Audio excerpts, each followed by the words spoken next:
കൊമ്പങ്കാട് കോയ വരാതെ അവിടെ മൗലൂദ് തുറക്കണ ഇച്ചൊന്ന് കാണണം. തുടങ്ങിയുണ്ട് ഞാൻ ഉസ്മാനെ അവിടെ മൗലൂദ് തുടങ്ങി. മനസ്സിലായോ? കുഞ്ഞാപ്പല്ലേ? ഞാൻ എന്റെ മരിച്ചുപോയ വല്യമ്മ. എന്റെ കൂറ്റ് കേട്ടാ എനിക്ക് മനസ്സിലാവും. കോയേ എന്താ ഈ വൈക്കൊക്കെ കേറിയിരിക്കി? നിങ്ങൾ വന്ന നന്നായി. മോളൂസിന്റെ കല്യാണം ഉണ്ടേ. അത് ഞാൻ അറിഞ്ഞോ കോയേ. ഇതിന്റെ കുരുമുളക് കട്ട് വിറ്റുകാണ്ടാണ് കൊമ്പങ്കാട് കോയായത്. അന്നൊന്നും എനിക്ക് കൊമ്പില്ല, അന്ന് ഇത്ര ഉള്ളൂ. എന്തത്തെ നിങ്ങൾ പറയണ്ടേ? നിങ്ങൾ വന്ന കാര്യം ഇതുവരെ പറഞ്ഞില്ല. ഓളെ കല്യാണത്തിന് ഇത് സ്വർണ്ണം എടുക്കാൻ പോവാണെങ്കിലേ തെയ്യം പാട്ടിക്ക് പോയിക്കോ.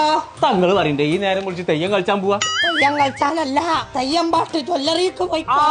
പോണ്ടത് അവിടെ ഓഫറൊക്കെ ഉണ്ടല്ലോ. അത് പറയാനാ ഞാൻ വന്നേ. പടച്ചറബേ, ഈ ഓഫർ പരലോകത്ത് വരെ അറിഞ്ഞു? അല്ല തത്തമ്മ, തുത്തമ്മ.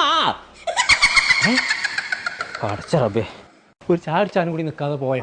ചങ്ങളെ നമ്മളിപ്പോ ഉള്ളത് തിരൂരുള്ള തെയ്യമ്പാട്ട് ജ്വല്ലറിയിലാണ്. അപ്പൊ ഒക്ടോബർ 31 വരെ ഇവിടെ ഒരു അഡാറ് ഫെസ്റ്റ് നടക്കുന്നുണ്ട്. വെഡിങ് പർച്ചേസിനൊക്കെ വെറും 2% മുതലായിട്ട് പണിക്കൂലി ഈടാക്കുന്നത്. അപ്പൊ ഈ ഓഫർ തിരൂര് മാത്രമല്ല കേട്ടോ, കോട്ടയ്ക്കലും ഉണ്ട്, പുത്തനത്താണിയിലും ഉണ്ട്. അപ്പൊ അടിപൊളി കളക്ഷൻസ് ഉണ്ട്, ഒരുപാട് ഓഫറും ഉണ്ട് കേട്ടോ. അപ്പൊ എല്ലാവരും തെയ്യം പാട്ടിൽ ജ്വല്ലറി കണ്ടു പോകുന്നത്.